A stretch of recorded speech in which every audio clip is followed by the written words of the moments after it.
حضور نے فرمایا آؤ میں تمہیں پچھلے زمانے کے ایک ایماندار نوخیز ولی اللہ کی بات سناؤں. پچھلے زمانے حضور نے فرمایا پچھلے زمانے میں ایک بادشاہ جادو کے زور پہ حکومت کرتا تھا. جب وہ ایک جادوگر اس نے رکھا ہوا تھا تو جادوگر اس کو جادو بتاتا, وہ جادو کے زور پر حکومت کرتا. جادوگر بوڑھا ہو گیا تو کہنے لگا بادشاہ کوئی نوجوان میرے پاس بھیج دے, اب میں بوڑھا ہو گیا ہوں, میرا پتہ کوئی نہیں, کب مر جاؤں. ایک نوجوان کی ڈیوٹی لگائی, بڑا زیرک سمجھدار, اپنے رعایا میں سے چن کے جو ذہین فطرت مزاج بچہ تھا وہ اس نے لگایا.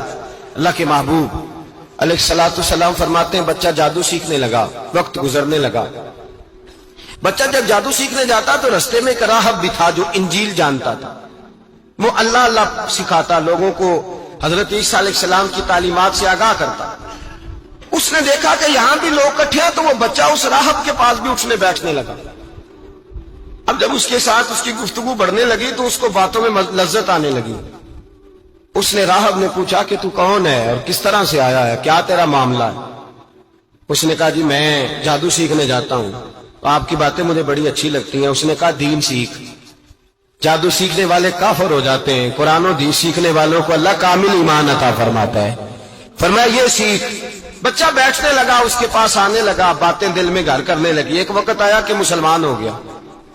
اور مسلمان کیسے ہوا؟ بچہ کہتا ہے میں تجربہ کر کے ہوا. اب میں تھوڑا سا وقت جادوگر کے پاس بھی جاتا اور باقی سارا وقت وہاں بیٹھتا. میں ایک دن جا رہا تھا تو رستے میں اژدہا تھا, بہت بڑا سانپ تھا, رستہ روک کے کھڑا تھا. یہ حضور نے بیان کی حدیث. نبی پاک صلی اللہ علیہ وسلم فرماتے ہیں بچہ کہتا ہے کہ رستے کے اندر سانپ ہے, رستے بند ہے, لوگ چھتوں درختوں پہ چڑھے ہیں, راش ہے. کہتے چھوٹا سا روڑا میں نے اٹھایا تو میں نے کہا اللہ اگر جادوگر سچا ہے تو اسے مار دے. چھوٹا سا روڑا میں نے پھینکا, اژدہا کوئی نہ مرا. پھر چھوٹا روڑا اٹھایا, میں نے کہا اللہ اگر وہ عالم سچا ہے تو اسے مار دے. اب جب میں نے روڑا مارا تو اژدہا مر گیا. میرے اندر سے گواہی آئی نہیں دین کی باتیں سچی ہیں, نہیں قرآن کی باتیں اسلام سمجھانے کے لیے عرض کر رہا ہوں. اگرچہ اس دور میں انجیل تھی, اللہ رسول کی باتیں اچھی ہیں. کہتے میں مسلمان ہو گیا, اب میں نے راہب کے پاس ہی رہنا شروع کر دیا, جادوگر کے پاس چھوڑ دیا. اس بچے نے آنا. بادشاہ پوچھتا کہاں زیادہ وقت گزارتے ہو, تو بات گول کر دیتا. وقت تیزی سے بڑھنے لگا. اللہ نے اس نوجوان میں طاقت پیدا کر دی. اب وہ اس کے اندر نا اللہ نے توانائی روحانیت پیدا کر دی. ابھی جوان ہے, 14-15 سال عمر ہے. اللہ نے اب جو بیمار بھی آتا وہ دعا کرتا تو اللہ صحت عطا کر دیتا. جو بھی آتا. بادشاہ کا ایک درباری تھا, بادشاہ کو پنکھا جلتا تھا, وہ اندھا ہو گیا. کوئی ایسی تکلیف آئی کہ نابینا ہو گیا, بڑے علاج کرائے, شفا نہیں ہوئی. کسی نے اس بچے کا پتہ بتایا کانوں میں. اس کے پاس گیا تو بچہ کہنے لگا شفا تو ہو جائے گی پر کلمہ پڑھنا پڑے گا, مسلمان ہونا پڑے گا, جس پیغمبر کا میں غلام ہوں تجھے بھی بننا پڑے گا, دین پہ عمل کرنا پڑے گا, اللہ شفا دیتا ہے.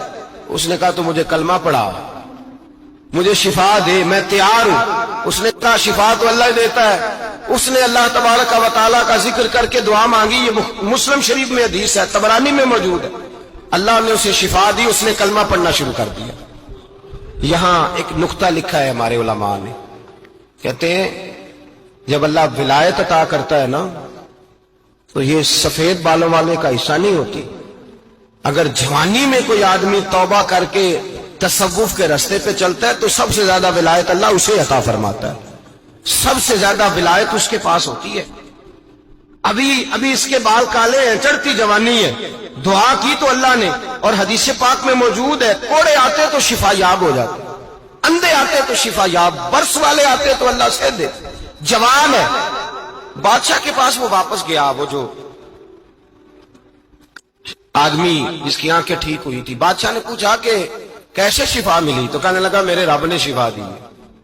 بادشاہ سجدے کراتا تھا, اپنے آپ کو منواتا تھا معاذ اللہ. کہنے لگا میرے علاوہ کون رب ہے؟ اس نے کہا وہی رب ہے جس نے تجھے پیدا کیا ہے, اور وہی رب ہے جس نے مجھے اندھے کو آنکھیں دی ہیں, وہی ہے میرا مالک. کہا اچھا تو مجھے نہیں مانتا؟ کہا نہیں میں اپنے رب کو مانتا ہوں. بادشاہ نے اسے سزا دی, ستایا. اس نے بچے کا پتہ بتایا, پھر بچے کو بلا کے ستایا تو اس راہب کا پتہ بتایا. راہب بھی قتل ہو گیا, نابینا بھی قتل ہو گیا. بادشاہ نے کہا سپاہیوں سے اس بچے کو لے جاؤ اور پہاڑ کی چوٹی پہ جا کے نیچے پھینکو تاکہ مر جائے. بچہ پہاڑ کی چوٹی پہ گیا تو ہاتھ اٹھا کے کہنے لگا یا اللہ میرے لیے نہیں اپنے لیے,